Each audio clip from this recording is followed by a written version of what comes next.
مادر تو زیب و زینت دنیای زندگی، به تو مباد علامت فردای زندگی.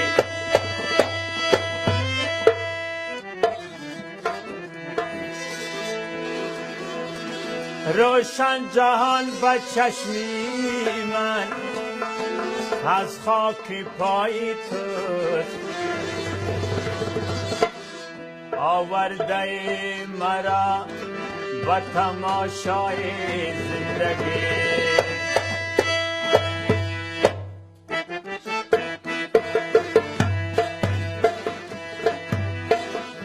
مادرم مهر تو با جان پرورم،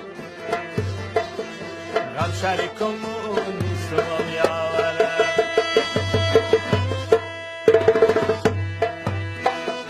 مادرم مهر تو با جان پرورم، غم شریکمون نیستم یاورم.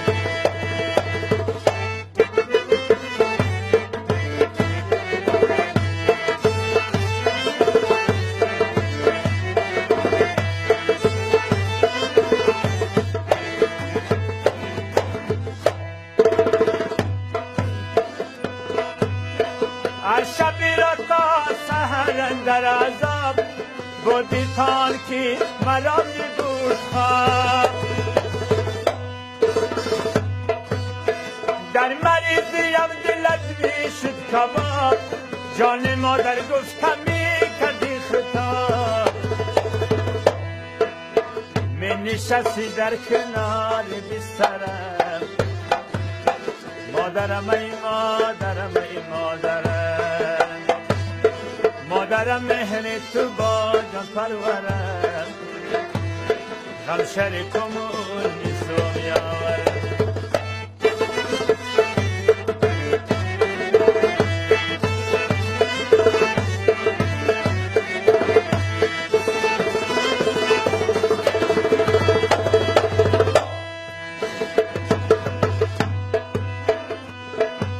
آرزویت سرنوشت خوبی من، چون تو کی باشد دیگر محبوبی من.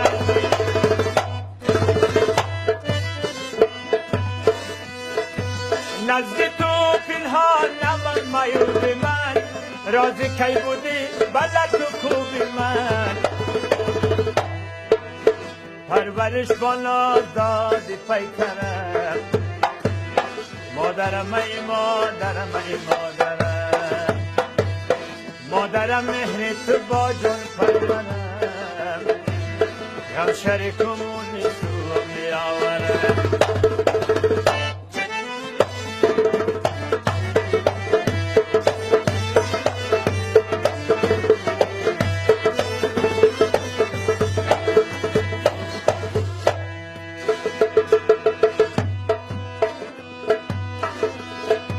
چون برون رفتم به چشمت انتظار، تا بیایم بادگیری در کنار. سخت دلش گفتم نکردی افعال، بس کی بودی مهربان و بردبار. گر دلت رنجد ز من قهر خداوند می شود. رضایت در بیت هرگز نباشد جای من. چون برون رفتم به چشمت انتظار، تا بیایم بادگیری در کنار. سخت دیش گفتم نکردی اشعار، بس که بودی مهربان و بردبار. بازیم در یادی تو چشمی سرم، مادرم ای مادرم ای مادرم. مادرم مهر تو با جان پرورم، غم شریکمون نیستم یاورم. مادرم مهر تو با جان پرورم، غم شریکمون نیستم یاورم.